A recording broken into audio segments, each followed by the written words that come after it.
We've kicked off every show over the last week and a half, and we'll continue to do so until the season starts with whispers and intel that we're gathering from our incredible network of team networks and team insiders at those networks.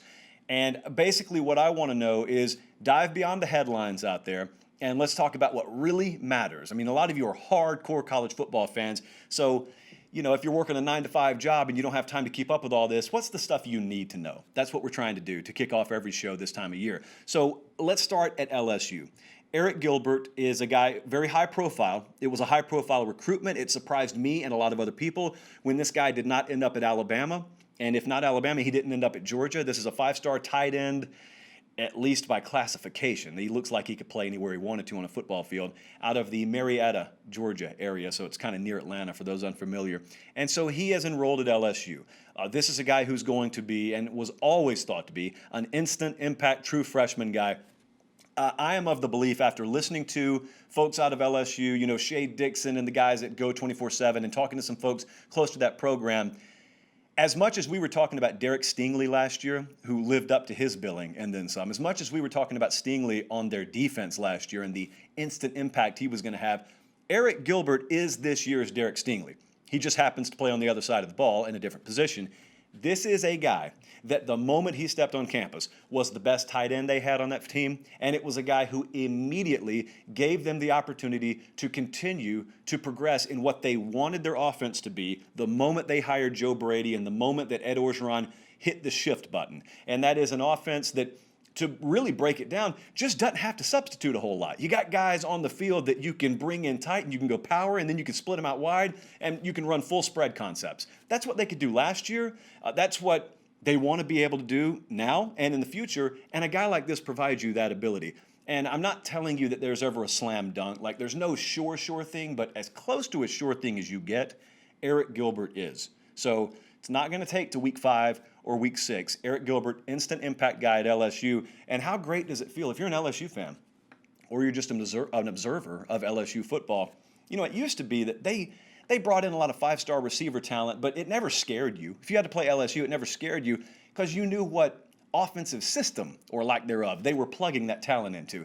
Well, now things have changed down there. So it's got to be really nice if you're an LSU fan to no longer have to worry, all right, well, maybe this 5-star receiver or tight end, maybe he'll have like a 650-yard season sometime down the road. No, that's not the case there anymore. Now we go up the road to Tuscaloosa. Things are interesting there. Got a lot of talent. Things are really interesting there. Nick Saban was talking the other day in one of his media availability sessions, or press conferences, if you will, and he was talking about what they lacked last year. I was listening to it driving home the other day, and he was talking, and he gave a pretty direct answer to whatever question he was asked about how they just totally lacked the identity they wanted to have last year. I don't think that's any breaking news to anyone, but he's rarely that direct. And essentially what he said, if there was this translator on the bottom of the screen, he says, defense sucked last year. I mean, I'm not happy at all with what we were, and I'll tell you what that does. They always have opportunity at the best programs, but it especially opens the door to where you really hit the reset button totally. And every job's up for grabs, and you go out on the recruiting trail, and you look for guys and bring them in and want them to play immediately. A few years ago, they had a kid, you remember him, by the name of Minkah Fitzpatrick, who came in out of New Jersey. 5 stars, lived up to all the hype and then some, and he started as a true freshman for them. And they got a guy right now by the name of Brian Branch. He was a high 4-star defensive back out of Georgia, and they've brought him in, and I'm certainly not doing any comparisons to Minkah Fitzpatrick, but that kid right now, it should be noted, is running with the first string, the ones, at the star position, kind of the nickel position for Alabama. And the more folks you talk to at Alabama, the more you're realizing Brian Branch on defense and Javon Baker, for that matter, another 4-star receiver they got out of Georgia, on offense, like those two guys, in particular Branch is who I'm talking about, those could be day one starters as true freshmen, at least day one contributors as true freshmen for Alabama. And so then you start to ask yourself, okay, well, I mean, is this a Minkah Fitzpatrick type guy? What made Fitzpatrick great was he was world-class from the neck down and world-class from the neck up. He was like a 35-year-old man from the neck up. He understood the game. He seamlessly grasped Nick Saban's defense, which is probably the most complex at the college level. those guys are few and far between. If Brian Branch is one of those guys, that goes a long way in answering one of the few question marks that you really have about Alabama this year, and that's replacing so much talent in that secondary. You got Pat Surtain, and you know you can count on him, but there are several question marks. If Brian Branch comes in as a true freshman, and he's the answer to one of those question marks, which they, in a growing manner day by day, think he will be, then that greatly alleviates one of the concerns you have for Alabama. Now we go south to Tallahassee, Florida. Let's go to the ACC. There is some running back depth emerging at Florida State. Now, Jashaun Corbin, who used to be at Texas A&M and he transferred, that's their number one. Any preview magazine you bought, any up-to-date review of Florida State football that you see, Jashaun Corbin's going to be listed as their number one running back, and he is, and I would agree with that. But the depth behind him has been something that Florida State fans have kind of talked about, and there's a name. This kind of happens in a lot of camps. There's always a name that seems to be on the tip of everyone's tongue. As soon as you ask, everybody has the same name that they want to mention. And right now, it's Lawrence Toafili down at Florida State.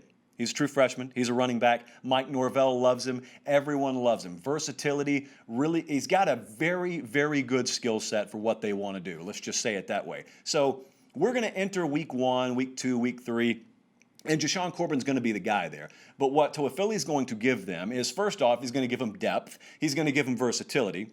And I would venture to think that if we hit the reset button, or maybe let's put the reset button to the side, if we were to hit the fast forward button right now, and we were to be given a preview of what Florida State's running back depth situation is going to look like come early November instead of early October, I would not be shocked if Mr. Toafili's carries per game total had steadily gone up to the point where it may be a 1 and 1A situation in the backfield for Florida State. So that's good news there. Staying in the ACC, haven't talked about North Carolina in a couple of weeks, and essentially the way we do the ACC is, you know, we haven't talked about Clemson a whole lot, and it's certainly not because we're ignoring them. It's just that we know what they are. We know who they are. I mean, when we're talking about the ACC here, we're trying to find anyone with the potential to maybe challenge Clemson. So it's not anything personal against Clemson. I mean, we don't talk about them a lot because they're so good. If they played in the SEC, we'd talk about them more because they'd be challenged more. But, I mean, what are we talking about? Like, who's going to keep it within 3 touchdowns of Clemson? So let's talk about North Carolina, because North Carolina is a team that it's kind of been on the periphery, have the Tar Heels of maybe if this goes right, maybe if that goes right. You know, they finished last season strong, trending in the right direction. You know all the axioms. So I've been concerned. I've been excited. Let me start off with the positivity. I've been excited about their wide receiver depth, and still am. I'm excited about what they have at quarterback with Sam Howell, and still am. So I reach out over the weekend, getting some feedback, and looking at our 24/7 Inside Carolina website and seeing some of their intel and some of their practice reports. And, you know, right now, a lot of the quote-unquote concerns out of the Carolina camp is, well, our quarterback wide receiver exchange, the passing game, is just not quite clicking yet. Let me put this about as plainly as I can. I'm not worried about that. That is of little to no concern to me. They've got good talent at quarterback. They got good talent and depth at wide receiver. They got plentiful options at wide receiver. That's going to work itself out.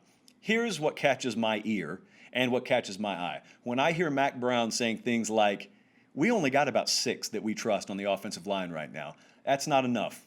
It is not enough, because there is never a season in the history of college football, or rarely is there a season where you just go wire to wire with the same 5 you had in Series 1 of Week 1 on the field come season's end.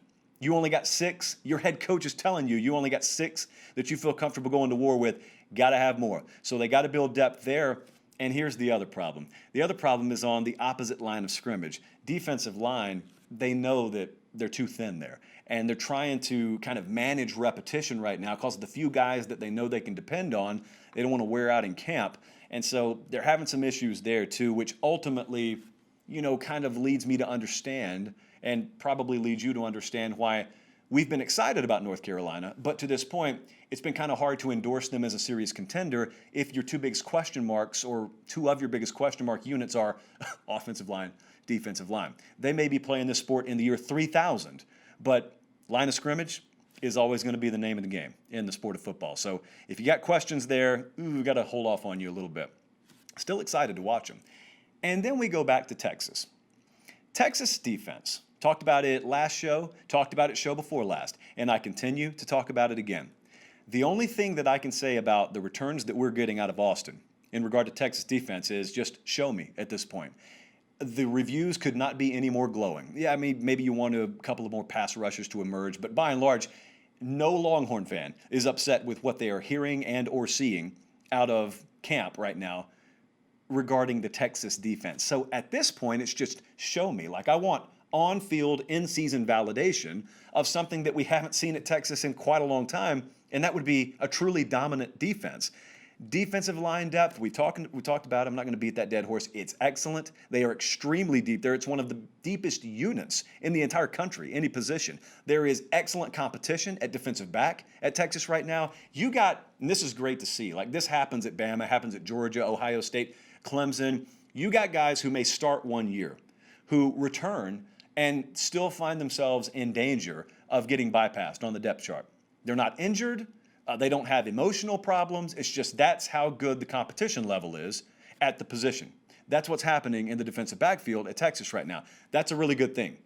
Because what it promises you is, by default, whoever is starting has won a knife fight of a competition in preseason camp. And if for whatever reason it doesn't work out with the chosen starter, you got a backup that's probably just about as good that you can trot off the bench. Injury situation, fill in the blank. Like ditto, that too. So I was looking on the Horns 24/7 board earlier today, and one of the posters over there asked the question that I'm wondering. Okay, with all of these great reviews out of preseason camp, could it really be that Texas was just an elite defensive coordinator away from making a run the entire time? Like, is Chris Ash walking in the door? Is that really all it took? To be continued, because we haven't played a game yet. But I'll tell you this, if everything that you're hearing about this Texas defense verifies, to steal a meteorological term, out of preseason camp, this only bolsters my gut right now, which is leaning towards picking Texas to win the Big 12. Haven't made that official, but more and more, I feel confident in Texas. So that's the latest we're hearing out of camp, and we will keep that coming to you every show that we have until the season kicks off.